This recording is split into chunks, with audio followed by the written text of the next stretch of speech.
magaalada caasimada ah ee Muqdisho maanta waxa soo gaaray taliyihii ugu sareeyay ee ciidamada lugta dawladda Turkiga isagoona saacadaha soo aadan sidoo kale la filayo inuu u gudbo furimaha hore ee gobolka Shabeellada Dhexe halkaasi oo laga abaabulayo dardarta dagaal xoogan oo lagu soo afjarayo kooxda maleeshiyaadka ah ee argagixisada khawaarijta laayanka August maxay Soomaaliya maanta uga dhigan tahay in taliyihii ugu sareeyay ee ciidanka lugta uu soo gaaro magaalada caasimada ah ee Muqdisho xilli dhawaan lagu dhawaaqay dagaal xoogan oo lagu soo afjarayo maleeshiyaadka kooxaha argagixisada muuqaalkan ayaan kugu baahi doonaa xog arrimaha isku gadaaman halka naga daawaneysaan warbaahinta CSM aniguna waxaan ahay Cali Baashi Cabdi وانا جمعيه taariikhdu tilmaamayso 10ka bisha 7 July sanadka 2020 muuqaalkan fogeeyo gaarsi saaxiibo badan haddaba inuu ku bilownay magaalada caasimada ah ee Muqdisho maanta waxa soo gaaray wufuud culus oo ka socda dawladda Turkiga si gaar ah taliyihii ciidanka lugta ee dawladda Turkiga ayaa Muqdisho si heer sare loogu soo dhaweeyay waana taariikhda markii ugu horeysay ee jananka ugu sareeyay ciidamada Turkiga gaar ahaan ciidanka lugta uu yimaado Soomaaliya iyadoo la filayo in dagaalada xoogan ee ka dhanaa argagixisada uu ka qayb qaato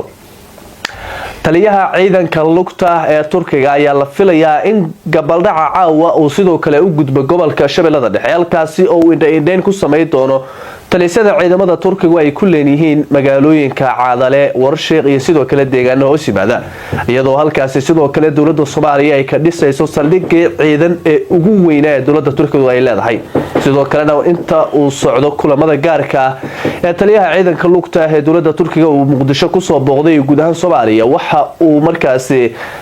iskaashi ku aadan dhinaca ammaanka ee sidii looga wada shaqeyn lahaa dagaalada argagixisada uu la qaadan doona taliska sare ee ciidanka xoogga dalka Soomaaliya iyo wasaaradda gaashaandhigga garoonka diyaaradaha ee magaalada Muqdisho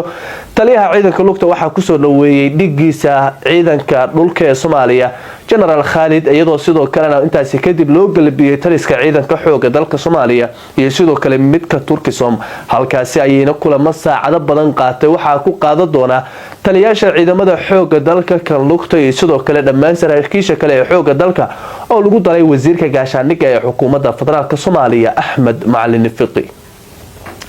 arrimahan oo dhan waxay imaanayaan iyadoo dawladda Soomaaliya dhawaan ay ku dhawaaqday dagaalkii ugu dambeeyay ee dalka looga ceyrinayo argagixisada madaxweyne Xasan Sheekh Maxamuud wasiirka gaashaandhigga ee taliyaha xoogga ayaana isla qaatay in gacantii ugu dambeysay ee lagu soo afjarayo maleeshiyaadka argagixisada la saaro waana dagaalkii kama dambaysta ahaa sida madaxda sare ee dalku ay ka dhawaajiyeen in dawladda Soomaaliya sidaas ay ugu dhiirato kooxda argagixisada shakil la'aan ay ka dhigto in gacantan lagu soo afjarayo waliba 5 bilood oo kaliya taliyaasha ciidamada Turkiga ay Muqdisho imaanayaan Mareykanka iyo dawladihii shisheeyna ay Soomaalida iyo sidoo kale Turkiga u madax baneeyeen in argagixisada laayaan waa cashir kale oo aan horey loogu arkin sooyaalka dagaalada hore loo gali jiray argagixisada tani waxay ka dhigan tahay cashir weyn iyo diyaaritaan xoogan ciidamada xoogga dib u casriyeynaya lagu sameeyay argagixisada qudhooda awood la'aan xoogan ayaa ka muuqanaysa diyaaradaha ciidamada cirkuna waa ay duqeynayaan goob walba oo gabaad u ah maleeshiyaadka laayaanka argagixisada ugu dhiig miratada kooxda khawaarijta ee Al-Shabaab